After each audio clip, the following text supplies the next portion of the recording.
December 31st, 1942. Barents Sea, Arctic Circle. Captain Robert Sherbrooke stood on the bridge of HMS Onslow, a British destroyer escorting convoy JW-51B through darkness that seemed absolute even at midday. The Arctic winter meant the sun never rose above the horizon, this far north. Navigation occurred in perpetual twilight, broken only by occasional northern lights and by the dim glow of shielded convoy lights. Sherbrooke's destroyer was one of 6 escorts, protecting 14 merchant ships carrying war supplies to the Soviet Union. The convoy had departed Scotland 2 weeks earlier, traveling north around Norway's coast toward the Russian port of Murmansk. The route, designated JW for westbound convoys and RA for eastbound, was among the most dangerous in the war. German forces in occupied Norway maintained air bases, submarine pens, and surface warship anchorages positioned to intercept Allied convoys attempting to supply the Soviet Union. The Luftwaffe could strike convoys throughout much of the route. U-boats patrolled constantly, but the most dangerous threat came from German surface warships, including heavy cruisers, and the battleship Tirpitz, capable of destroying entire convoys if they caught them at sea beyond the range of Allied air cover. The previous summer, convoy PQ-17 had been destroyed when Allied Naval Command ordered the convoy to scatter based on false intelligence suggesting Tirpitz was approaching. The scattered merchant ships had been systematically hunted down by U-boats and aircraft. 24 of 35 merchant ships were sunk. The disaster had shaken confidence in Arctic convoy operations and had strained relations between Britain and the Soviet Union. Stalin demanded supplies. Churchill needed to demonstrate that Arctic convoys could succeed. The convoys continued despite terrible costs. Captain Sherbrooke's Force R, the close escort for convoy JW-51B, consisted of 6 destroyers: HMS Onslow, serving as flagship, HMS Orwell, HMS Obedient, HMS Obdurate, HMS Achates, and HMS Oribi. The destroyers were modern fleet destroyers armed with 4.7-inch guns and torpedoes, fast and maneuverable but lightly armored and vulnerable to fire from heavier warships. They were designed to fight other destroyers and to attack larger warships with torpedoes under cover of smoke and darkness, not to engage heavy cruisers in sustained gun duels. Additional protection came from 2 smaller escorts, HMS Hyderabad and HMS Rhododendron, corvettes with limited speed and armament suitable primarily for anti-submarine duties. The convoy's ultimate protection was supposed to come from a covering force of heavier warships positioned approximately 200 miles to the west, ready to intervene if German capital ships threatened the convoy. But the covering force under Rear Admiral Robert Burnett, consisting of 2 light cruisers, HMS Sheffield and HMS Jamaica, had become separated from the convoy during a storm on December 30th. Burnett was searching for the convoy in darkness and poor visibility, unaware that German forces were also searching for the same convoy with very different intentions. The German force hunting convoy JW-51B represented the most powerful surface threat the convoy could face short of Tirpitz herself. The heavy cruiser, Admiral Hipper, displacing 18,000 tons and mounting 8 8-inch guns, was accompanied by the heavy cruiser Lützow with 6 11-inch guns and 6 destroyers. This force, designated Operation Regenbogen, had departed Norway on December 30th specifically to intercept and destroy JW-51B. German intelligence had located the convoy, calculated its route and speed, and positioned the surface force to intercept on New Year's Eve, when the convoy would be furthest from friendly bases and when darkness and weather would prevent effective air support. The German plan was straightforward and should have been decisive. Hipper and Lützow would approach the convoy from different directions, forcing the British escorts to divide their attention. The German destroyers would engage British escorts, while the heavy cruisers destroyed the defenseless merchant ships. The operation was calculated to last perhaps 2 hours from first contact to complete destruction of the convoy.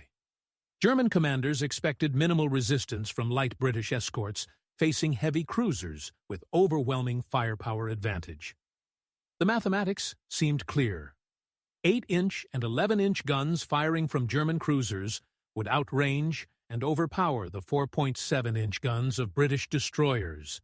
German armor would shrug off destroyer gunfire, while British destroyers would be destroyed by single hits from cruiser shells.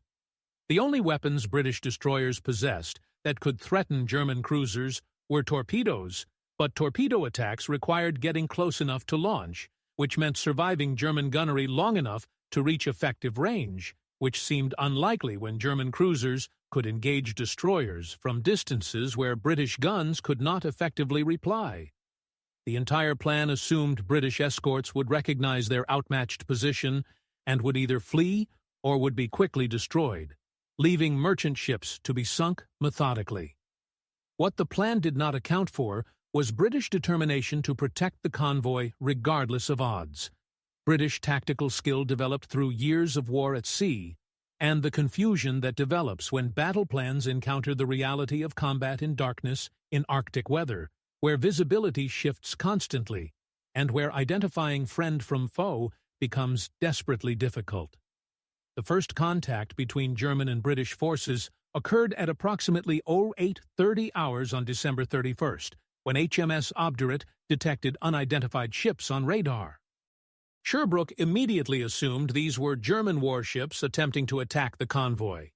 He ordered his destroyers to form up between the unidentified contacts and the merchant ships, placing his escorts in position to intercept any attack.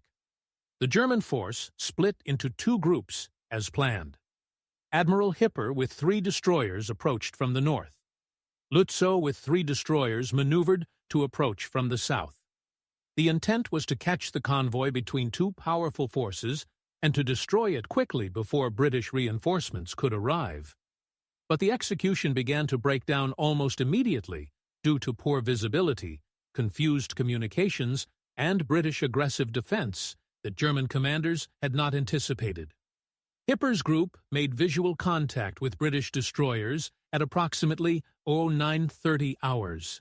The German cruiser opened fire at approximately 13,000 yards, beyond effective range of British destroyer guns, but well within range of Hipper's 8-inch armament.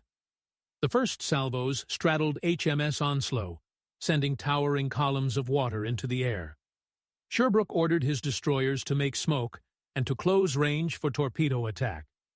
The British destroyers charged directly at Hipper through their own smoke, presenting bows-on profiles that minimized their target area while closing rapidly to reach torpedo range. The aggressive British response surprised German commanders who had expected British destroyers to flee or to be destroyed quickly at long range. Instead, British destroyers were charging directly at a heavy cruiser firing full broadsides. German gunnery became less effective as range closed and as smoke obscured targets. Hipper's captain, Hans Hartmann, found himself in unexpected situation. He had overwhelming firepower advantage, but British tactics and smoke were denying him clear shots at the merchant ships that were his actual targets. He could continue engaging British destroyers at close range, accepting the risk that they might get close enough to launch torpedoes, or he could attempt to disengage and circle around to reach the merchant ships from a different approach. He chose to engage the destroyers, calculating that destroying the escorts would eliminate the torpedo threat and would allow methodical destruction of the convoy afterward. This decision, tactically reasonable, consumed time and ammunition, while merchant ships were maneuvering away under cover of smoke. The engagement intensified as range closed below 10,000 yards. British destroyers were now able to fire their 4.7-inch guns effectively, concentrating fire on Hipper's superstructure and attempting to damage fire control systems and to cause casualties among exposed gun crews. The lighter British shells could not penetrate Hipper's armored belt, but could cause significant damage to unarmored areas and could kill exposed personnel. At approximately 10:20 hours, HMS Onslow scored hits on Hipper's superstructure, damaging fire control equipment and causing casualties. Moments later, Hipper's return fire struck Onslow, killing and wounding several crew, including Captain Sherbrooke, who was wounded by shell splinters that struck the bridge. Despite severe wounds, including damage to his eyes, Sherbrooke remained in command for several minutes, directing the continued defense until he finally collapsed from blood loss and shock. Command of the British destroyer force passed to Lieutenant Commander Kinloch in HMS Obedient. The battle was now approaching its crisis. British destroyers had succeeded in preventing Hipper from reaching the merchant ships, but they had suffered damage and casualties.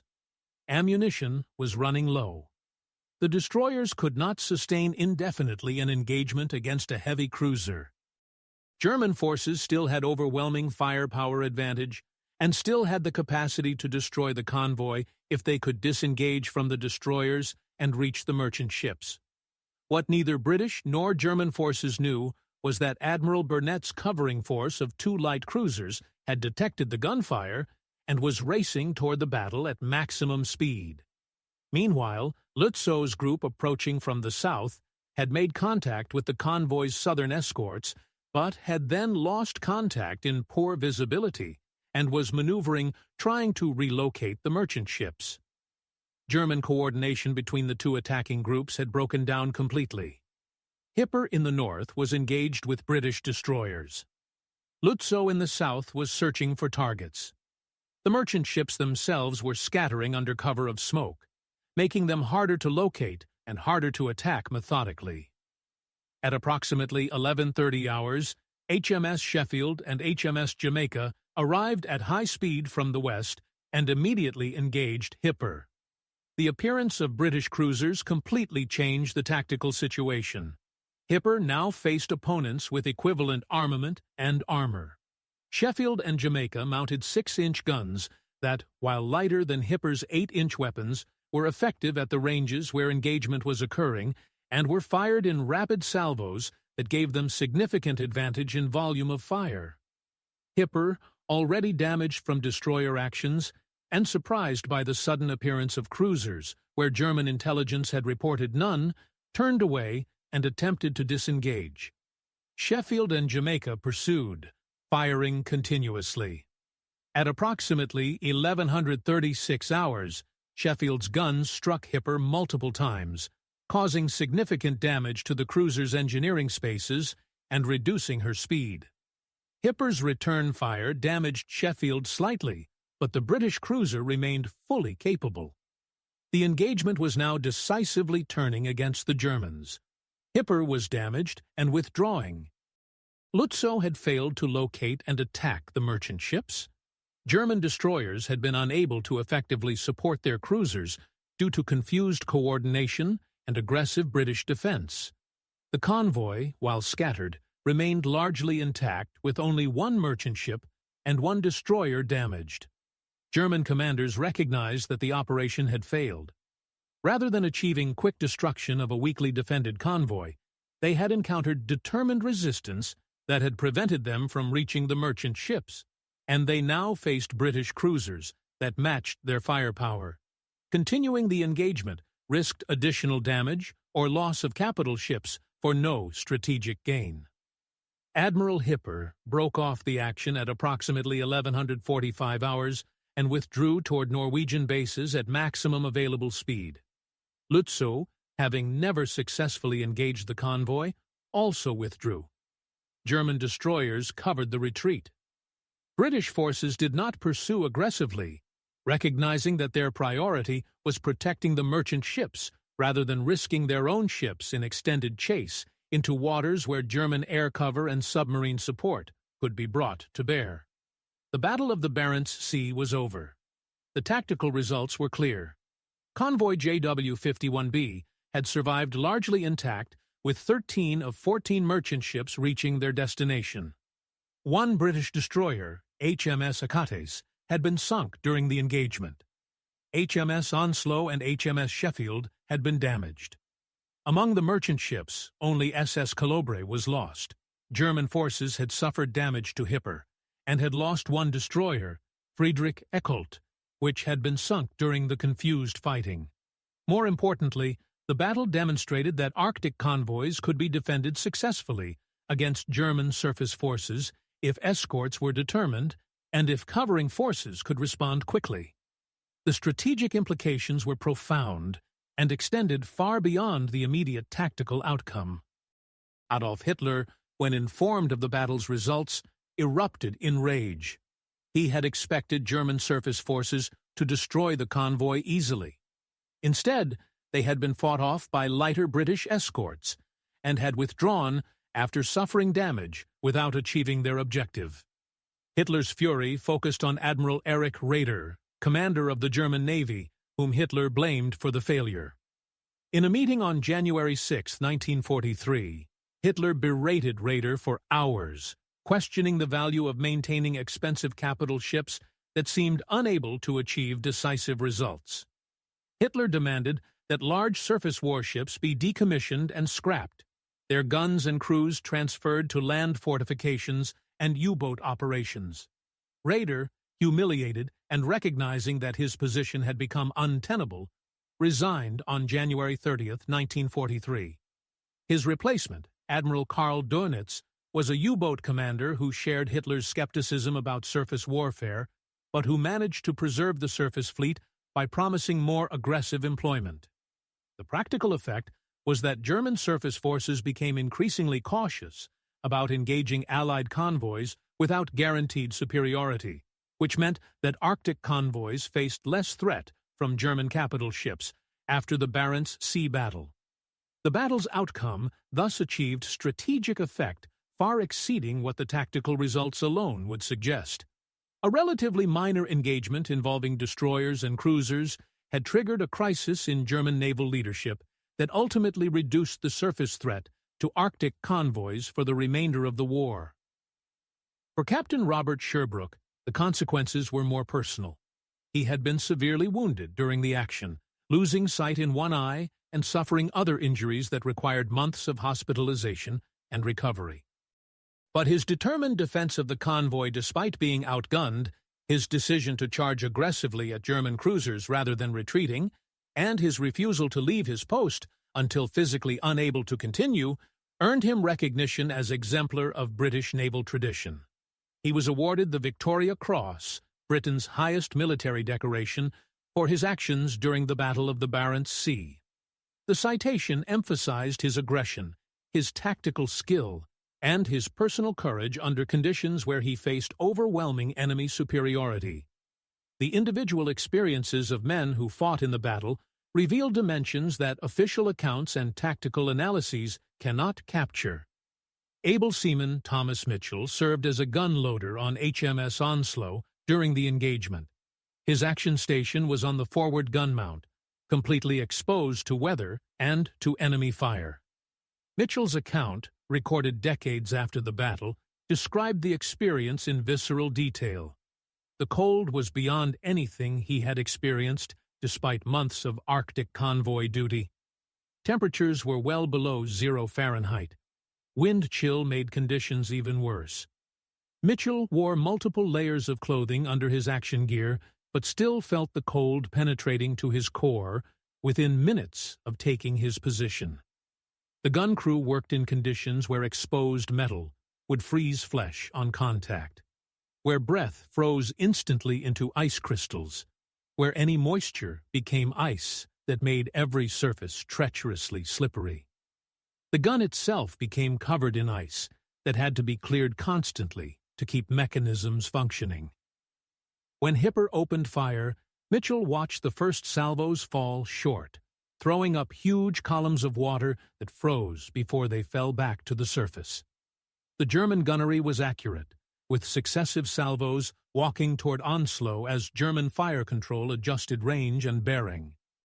Mitchell described the sound of incoming shells as a tearing shriek that seemed to last forever before the shells impacted in massive explosions that threw water and ice across the deck. The British gun crew maintained fire as rapidly as they could load and aim, firing at a target they could barely see through smoke and spray. The 4.7-inch gun's recoil was violent, throwing the crew back each time the weapon fired. In normal conditions, this was manageable, but On an icy deck, it became dangerous. Mitchell saw men slip and fall, saw them struggle to maintain footing while performing the complex choreography of loading and firing. When the German shell hit Onslow's bridge, Mitchell felt the impact through the ship's structure more than hearing it. He saw flames and smoke, saw debris flying, but had no time to process what had happened because the gun captain was shouting orders to maintain fire. Only later did Mitchell learn that Captain Sherbrooke had been wounded, that the bridge crew had suffered casualties, that the ship's command structure had been disrupted. At the gun, the work continued because stopping was not an option. Load, aim, fire. Load, aim, fire. The rhythm became mechanical, driven by training and by the knowledge that survival depended on keeping German attention divided and on preventing Hipper from concentrating fire that would certainly destroy the destroyer. Mitchell fired his gun until his arms were numb, until his hands were so cold he could barely feel them, until exhaustion made every movement effort. The gun crew around him worked with the same desperate determination. Men who were wounded refused to leave their stations because replacing them would slow the gun's rate of fire. Men who were exhausted beyond normal endurance found reserves of strength because giving up meant dying. When Sheffield and Jamaica appeared and began engaging Hipper, Mitchell described feeling relief so intense it was almost painful. The arrival of British cruisers meant that Onslow and the other destroyers were no longer alone, facing impossible odds. It meant that the battle's outcome was no longer certain death. Mitchell continued working his gun as Onslow withdrew from close action, still firing at German destroyers that were covering Hipper's retreat. The engagement gradually wound down as German forces withdrew and as British forces regrouped around the merchant ships. Mitchell remained at his action station until ordered to stand down hours after the last shots were fired. Only then did he become fully aware of the casualties, of the damage, of how close Onslow had come to being destroyed. The dead were laid out on deck, frozen solid within minutes in the Arctic cold. The wounded were taken below where the medical officer worked in conditions that were barely better than those on deck. The ship itself showed damage from shell hits and near misses, with holes in the superstructure, with equipment destroyed, with fires that had been extinguished, leaving blackened wreckage. Mitchell's action station gun had survived intact, still covered in ice, still ready to fire if needed. He and his crew cleaned the weapon mechanically, removing ice, checking mechanisms, preparing for the next time they would need to use it. The work was familiar and comforting after the chaos of battle. Aboard Hipper, the German experience was very different, but equally intense. Matrosenobergefreiter Klaus Weber served as a rangefinder operator in Hipper's fire control team. His station was high in the cruiser's superstructure, protected by thin armor but still vulnerable to shell fragments and to direct hits from heavier weapons. Weber's role was to provide range data to the gunnery computer that controlled Hipper's main battery. The engagement began well from German perspective. Hipper's first salvos bracketed British destroyers at long range, demonstrating the effectiveness of German fire control. Weber watched through his optics as British destroyers began making smoke and charging directly at Hipper. The aggressive British response was unexpected. German tactical doctrine assumed that light forces facing heavy forces would attempt to disengage, using smoke and speed to escape. Instead, British destroyers were closing range rapidly, presenting minimal target profiles while approaching to within torpedo range. Weber heard the gunnery officer ordering shifts in target selection, attempting to engage multiple approaching destroyers while maintaining fire accuracy. The rate of fire from Hipper's 8-inch guns increased as the tactical situation became more urgent. Weber watched British shells begin impacting around Hipper as range closed and as British destroyers brought their guns to bear. The British shells were lighter than Hipper's armament, but they were accurate and persistent. Weber felt impacts through the cruiser's structure as British shells struck home. Some ricocheted off armor without causing significant damage. Others struck unarmored superstructure, causing casualties and damage to equipment. At approximately 10:20 hours, a British shell struck near Weber's station. The explosion killed 2 men working beside him and wounded several others. Weber was stunned but uninjured. The range-finding equipment was damaged, making his position useless until repairs could be made. Weber abandoned his station and moved to help with damage control, joining teams fighting fires and treating wounded. The scene below decks was chaos. Damage control parties worked frantically to contain flooding from hits below the waterline, to fight fires, to restore power to damaged systems. Wounded men were everywhere, some being treated by medical personnel, others waiting for treatment, some beyond help. The ship's medical facilities were overwhelmed within the first hour of engagement. As Weber worked to fight fires in a damaged compartment, he felt the ship's motion change. Hipper was turning away, increasing speed, attempting to disengage. Through a porthole he saw British cruisers in the distance, their guns firing in rapid salvos. He realized that the tactical situation had shifted against Hipper, that the cruiser was now facing opponents with equivalent firepower, that the mission to destroy the convoy had failed. The realization was bitter. German forces had achieved surprise, had located the convoy as planned, had engaged with overwhelming superiority in armament and armor. Yet British escorts had prevented them from reaching the merchant ships, had inflicted damage despite being outgunned, and had held long enough for British cruisers to arrive and turn the battle decisively. Weber remained at his damage control station during Hipper's withdrawal toward Norwegian bases. The cruiser had been hit multiple times. Several compartments were flooded. Casualties exceeded 50 men killed and over 100 wounded. The ship's speed was reduced due to damage to engineering spaces. British forces did not pursue aggressively, which meant Hipper was able to withdraw without being engaged in circumstances where additional damage might have been catastrophic. Weber's experience, shared by hundreds of German sailors aboard Hipper, was of a battle that had gone wrong from the start, despite apparent advantages. The mission had failed. The convoy had escaped. German forces had withdrawn, having accomplished nothing except suffering damage and casualties. The humiliation of the failure was compounded weeks later when Weber and other survivors learned that Admiral Raeder had resigned following Hitler's rage about the battle's outcome. The personal cost of the engagement for British participants included not just those killed and wounded, but also the psychological impact of combat that had required sustained action under desperate circumstances. Lieutenant Commander David Kinloch, who had assumed command of British destroyer forces after Captain Sherbrooke was wounded, described the experience in later interviews as the most intense few hours of his life. Kinloch had been commanding HMS Obedient when Sherbrooke was hit. He received orders by radio to assume tactical command of all destroyers, a responsibility he had not expected and for which he had only seconds to prepare. Kinloch's tactical decisions during the critical period after Sherbrooke was wounded significantly affected the battle's outcome.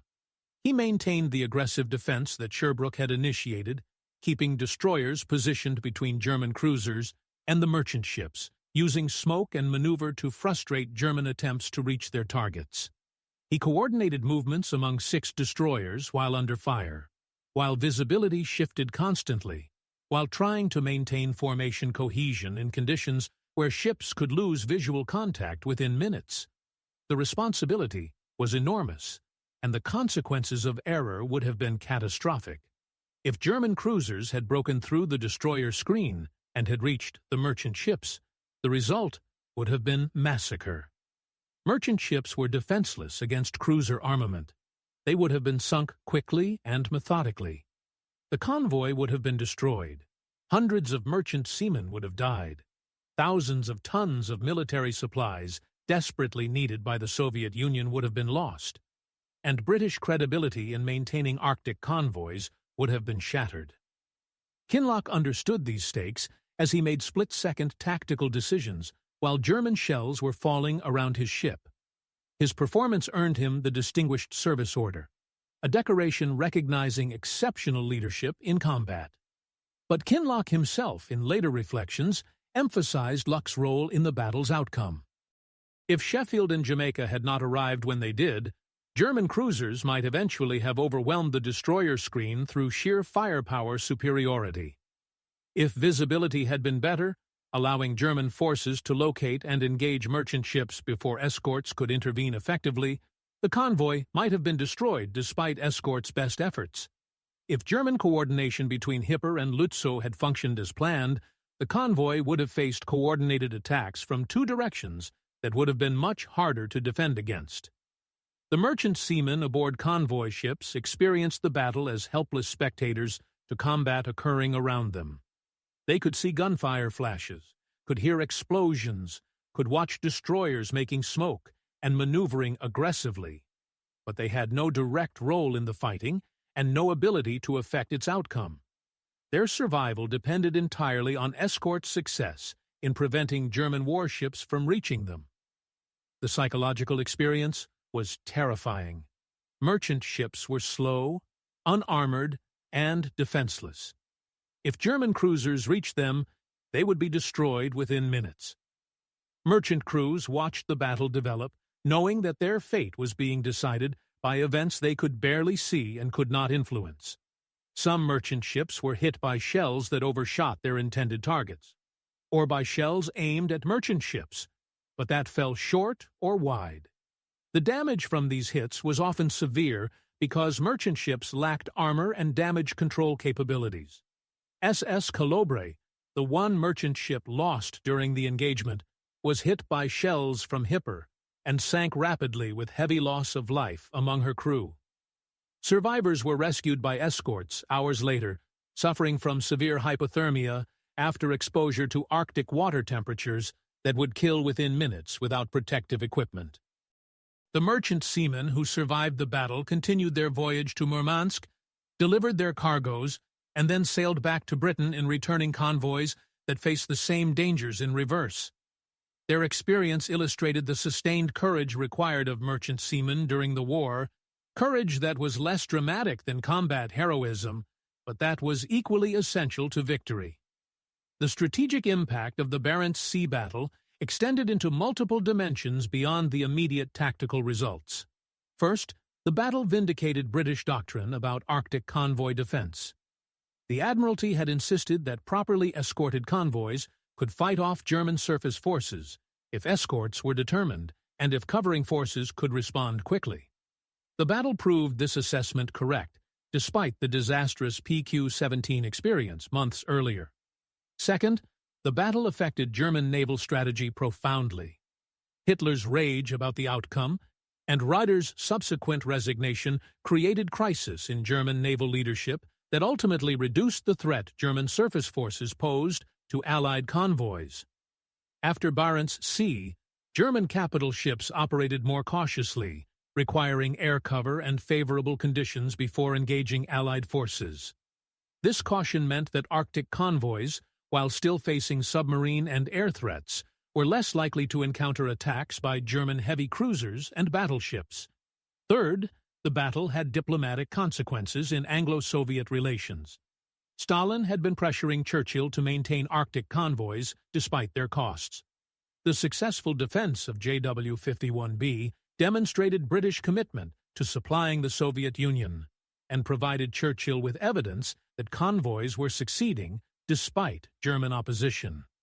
This helped maintain the alliance during a period when Soviet-British relations were strained by disagreements about the Second Front and about post-war arrangements. Fourth, the battle provided important lessons about Arctic naval warfare that influenced subsequent operations. The engagement demonstrated that smoke, aggressive maneuver, and coordinated attacks by multiple destroyers could frustrate even overwhelming German firepower advantages. These tactics became standard for convoy defense and contributed to the eventual success of the Arctic convoy system in delivering over 4 million tons of supplies to the Soviet Union during the war. The human cost of Arctic convoy operations extended far beyond single battles like Barents Sea. Over the course of the war, approximately 100 Allied merchant ships and warships were lost on Arctic convoys. Thousands of merchant seamen and naval personnel died in Arctic waters, killed by German action or by the brutal environment. The men who sailed these convoys faced conditions that exceeded almost anything experienced by forces in other theaters. Arctic cold caused frostbite and hypothermia constantly. Men working on exposed decks suffered injuries from cold, even when not in combat. Ships iced up in winter conditions, accumulating tons of ice on superstructures that affected stability, and that required constant chipping away by crews working in dangerous conditions. The extreme cold made all equipment more difficult to operate and more prone to failure. Ships that were damaged in combat or that suffered mechanical problems faced additional challenges from cold that could turn manageable problems into fatal situations. The psychological experience of sailing Arctic convoys combined sustained fear of attack with misery from environmental conditions and boredom from the routine of convoy operations. Convoys moved slowly, typically at speeds of 8 to 10 knots, determined by the slowest merchant ships. The voyages from Britain to Russian ports took 2 weeks or more, depending on route and weather. During that time, crews were at constant alert for submarine attacks, for air attacks, for surface attacks. They stood watches in conditions where exposure could be fatal. They slept in quarters that were barely warmer than outside temperatures. They ate food that was often cold because cooking was difficult in rough seas, and because hot food froze rapidly when brought on deck. They endured weeks of darkness during winter and weeks of continuous daylight during summer, both of which disrupted normal sleep patterns and contributed to exhaustion and disorientation. The return to Britain after delivering cargoes in Russia brought no relief because returning convoys faced the same threats and same conditions in reverse. Merchant seamen and naval personnel who survived one Arctic convoy voyage were immediately assigned to another convoy, accumulating experience and trauma through repeated exposures to conditions that would have broken most people quickly. The recognition these men received for their service was minimal during the war and inadequate afterward. Merchant seamen in particular received little official recognition despite facing dangers equivalent to combat personnel. They were civilian employees of shipping companies, not military personnel, which meant they lacked the status and benefits military veterans received. Naval personnel received standard recognition for combat service, but Arctic convoy duty was not distinguished from other naval service in ways that acknowledged its exceptional dangers and hardships. The result was that men who had demonstrated extraordinary courage and endurance through months or years of Arctic convoy operations received less recognition than they deserved and less recognition than participants in more famous campaigns received. This pattern of inadequate recognition persisted for decades after the war. It was not until 2012, nearly 70 years after the war ended, that the British government created the Arctic Star Medal, specifically recognizing personnel who had served on Arctic convoys. The belated recognition came too late for most convoy veterans, who had died in the intervening decades without receiving acknowledgement of their service. The families of deceased veterans received their medals posthumously, a gesture appreciated but insufficient to compensate for 7 decades of neglect. The Battle of the Barents Sea specifically, and Arctic convoy operations generally illustrate several truths about military operations that transcend the specific circumstances of World War II.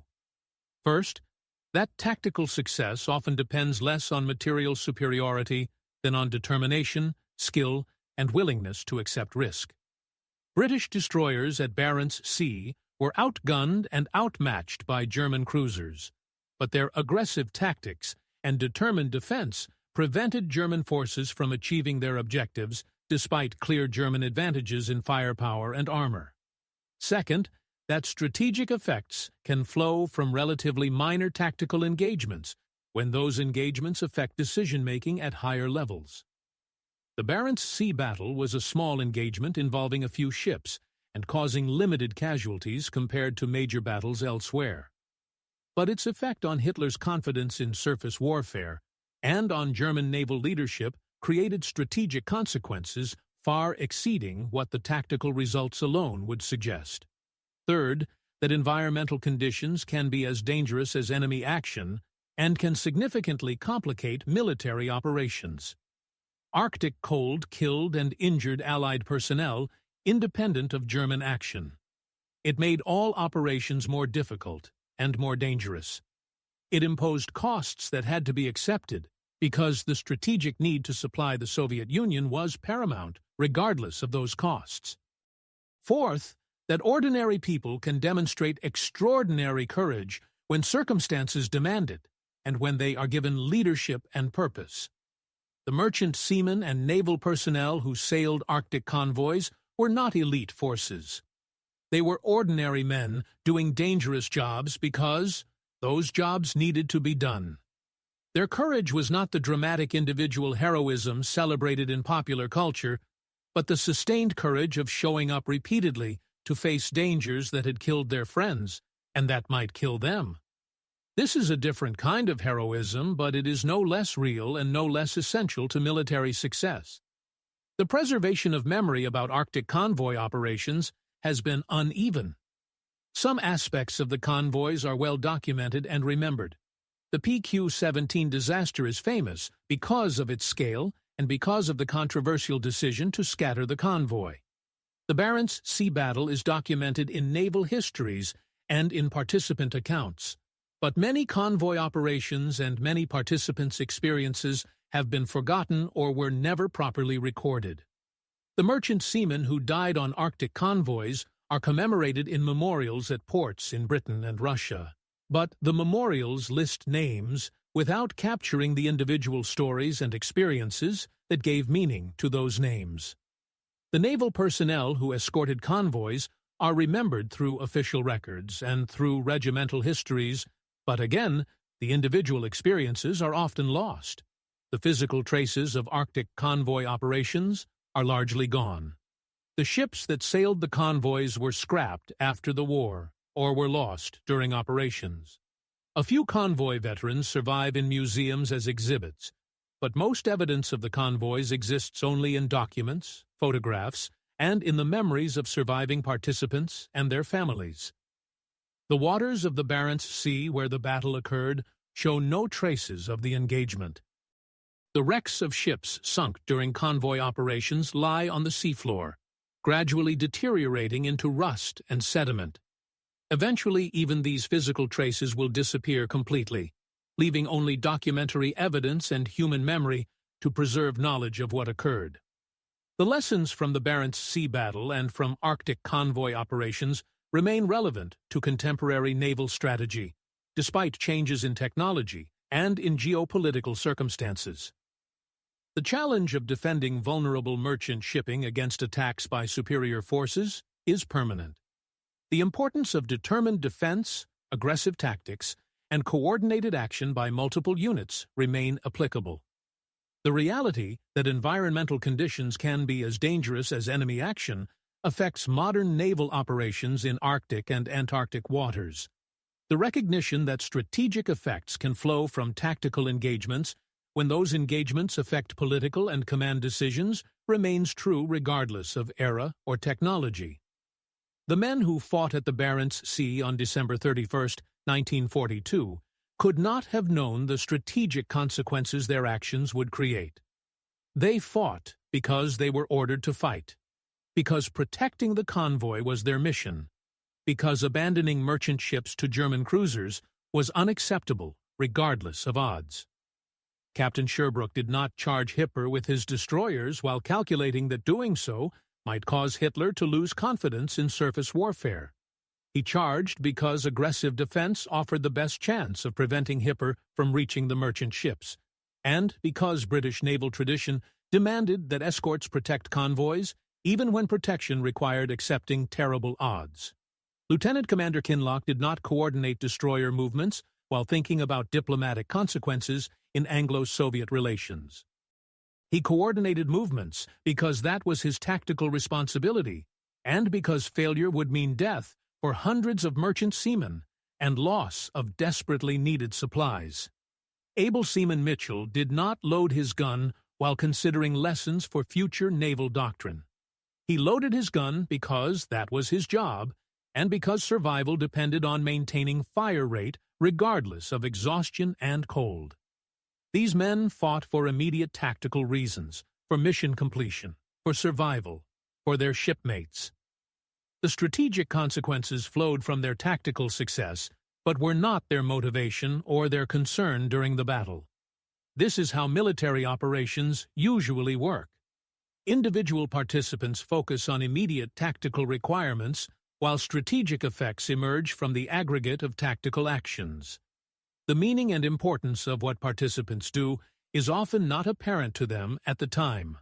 Only later, sometimes decades later, does analysis reveal how tactical engagements affected strategic outcomes and how individual actions contributed to larger results. The Battle of the Barents Sea illustrates this pattern clearly. The battle was a small engagement, barely noticed in contemporary news reporting, overshadowed by much larger battles occurring simultaneously in Russia, North Africa, and the Pacific. But the battle's effects on German naval strategy, on Arctic convoy defense doctrine, on Anglo-Soviet relations, and on the successful supply of the Soviet Union made it significant far beyond what its tactical scale would suggest. The merchant ships of Convoy JW-51B delivered their cargoes to Murmansk in early January 1943. The supplies included tanks, aircraft, ammunition, food, raw materials, and industrial equipment. These supplies contributed to Soviet military operations and to Soviet industrial production. They represented a tiny fraction of what the Soviet Union produced itself, but they represented a commitment by Western allies to support the Soviet war effort despite extraordinary difficulties and costs. The political and psychological value of that commitment exceeded the material value of the supplies themselves. The escorts that defended JW-51B returned to Britain, repaired their damage, replaced casualties, and prepared for the next convoy operation. For them, Barents Sea was one battle among many they would fight during the war. It was significant because they survived and because they succeeded in their mission, but it was not unique in requiring courage and sacrifice. Those were required on every convoy operation, in every battle, throughout the war. The recognition they received was minimal at the time and inadequate afterward, but the importance of what they accomplished remains undeniable. Captain Robert Sherbrooke recovered from his wounds, though he lost sight in one eye. He returned to duty in 1943 and continued serving in the Royal Navy after the war, eventually retiring as a rear admiral. He wore the Victoria Cross he had earned at Barents Sea, a visible symbol of the courage he had demonstrated in charging German cruisers with destroyers to protect merchant ships. But Sherbrooke himself rarely spoke about the battle publicly, considering it simply part of his duty and not deserving of the attention it received, while other equally brave actions by other men went unrecognized. His modesty was typical of his generation of naval officers who considered courage and sacrifice to be expected rather than exceptional. The Battle of the Barents Sea stands as one of the most significant small engagements of World War II, an action where a few destroyers and cruisers fought for a few hours in darkness and Arctic cold, where the immediate tactical results were modest, but where the strategic consequences shaped naval operations for the remainder of the war. The battle demonstrated that determination and skill could overcome material disadvantage, that aggressive tactics could frustrate superior forces, that protecting vulnerable shipping required accepting risks that seemed unreasonable when calculated coldly, but that were necessary when human lives and strategic objectives were at stake.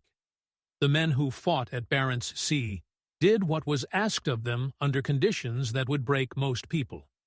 They fought outnumbered, outgunned, in brutal environmental conditions, far from support, knowing that failure meant death not just for themselves, but for hundreds of merchant seamen depending on their protection. They fought anyway because that was their duty, and because some things are worth fighting for, regardless of odds. Their example, preserved in the historical record and in memory, continues to inspire and to teach about courage, duty, sacrifice, and what can be accomplished when ordinary people are asked to do extraordinary things and somehow find within themselves the strength to succeed.